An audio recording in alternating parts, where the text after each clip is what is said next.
నమస్తే, నేను Vamshi. Welcome to I News. 5 రాష్ట్రాల్లో జరుగుతున్న ఎన్నికలు భారతీయ జనతా పార్టీకి, ప్రధానంగా ప్రధాని నరేంద్ర మోదీకి పెద్ద సెట్ బ్యాక్ గా మారబోతున్నట్టు తెలుస్తోంది. ఈ 5 రాష్ట్రాల ఫలితాలు కేవలం రాష్ట్ర ప్రభుత్వాల భవితవ్యాన్నే కాదు, ప్రధాని నరేంద్ర మోదీ నాయకత్వ పటిమను కూడా నిర్ణయించబోతున్నాయి. దక్షిణాన ద్రావిడ కోటాలు, తూర్పున మమతా బెనర్జీ గర్జనల మధ్య భారతీయ జనతా పార్టీ మనుగడ సాగిస్తుందా? అస్సాంలో అధికారాన్ని నిలబెట్టుకుంటుందా? లేక ఈ ఎన్నికలు మోదీ ఇమేజ్ కు సవాల్గా మారబోతున్నాయా? Let's watch the story. దేశ రాజకీయాల్లో పుష్కర కాలంగా ఎదురులేని శక్తిగా మారిన ప్రధానమంత్రి నరేంద్ర మోదీకి ఇప్పుడు పెను సవాల్ ఎదురవుతోంది. హిందుత్వ ఎజెండాకు, హిందీ ప్రభావానికి కేవలం దక్షిణాదిలోనే కాదు, తూర్పున కూడా ఎదురుగాలి వీస్తోంది. ఎన్నికల్లో ఓటర్లను ప్రభావితం చేయగలిగిన శక్తి కలిగిన ప్రధానమంత్రి నరేంద్ర మోదీ కూడా చేతులెత్తేయాల్సిన పరిస్థితి వచ్చింది. దక్షిణాది కోటలు బీజేపీకి అందని ద్రాక్షేనా?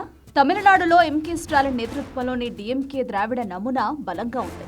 ఇక్కడ బీజేపీ ఏఐఏడీఎంకేతో కలిసి ప్రయత్నిస్తున్న సినీ హీరో విజయ్ ఎంట్రీతో సమీకరణాలు మారిపోయాయి. కేరళలో ఎల్డీఎఫ్, యూడీఎఫ్ మధ్యే ప్రధాన పోటీ ఉండగా బీజేపీ అక్కడ కేవలం ఓట్ల శాతం పెంచుకోవడానికే పరిమితం కానుందా అనే సందేహాలు వస్తున్నాయి. బెంగాల్ మమతతో అమీతుమి. పశ్చిమ బెంగాల్లో మరోసారి దీదీ వర్సెస్ మోదీ పోరు తారాస్థాయికి చేరింది.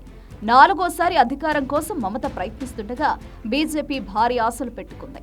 కానీ స్థానిక పరిస్థితులు, తృణమూల్ పట్టు చూస్తుంటే బీజేపీకి ఇక్కడ ఆశించిన ఫలితాలు వస్తాయా అన్నది $1 మిలియన్ ప్రశ్న. అస్సాం ప్రతిష్టాత్మక పోరు. బీజేపీ అధికారంలో ఉన్న ఏకైక పెద్ద రాష్ట్రం అస్సాం. ముఖ్యమంత్రి హిమంత బిశ్వ శర్మ నాయకత్వంపై ప్రజలు సానుకూలంగా ఉన్నారని కొన్ని సర్వేలు చెబుతున్నా పుంజుకుంటున్న కాంగ్రెస్ గట్టి పోటీ ఇస్తోంది. అస్సాంను కోల్పోతే అది బీజేపీకి జాతీయ స్థాయిలో పెద్ద దెబ్బవుతుంది. మోదీకి గౌరవ మర్యాదల సమస్య. జాతీయ స్థాయిలో తిరుగులేని నాయకుడిగా వెలుగుతున్న మోదీకి ఈ 5 రాష్ట్రాల్లో కనీసం 2 చోట్ల గెలవకపోతే విపక్షాల విమర్శలు పెరిగే అవకాశం ఉంది. ముఖ్యంగా దక్షిణాదిలో బీజేపీకి తావు లేదు అనే ప్రచారాన్ని తిప్పికొట్టాలంటే తమిళనాడు లేదా కేరళలో ఏదో ఒక అద్భుతం జరగాలి. మొత్తానికి 5 రాష్ట్రాల ఎన్నికలు ప్రధాని మోదీకి ఒక పెద్ద పొలిటికల్ సవాల్. మే 4న వెలువడే ఫలితాలు మోదీ ప్రస్థానాన్ని మరింత వేగవంతం చేస్తాయా లేదా అన్నది తేల్చనున్నాయి.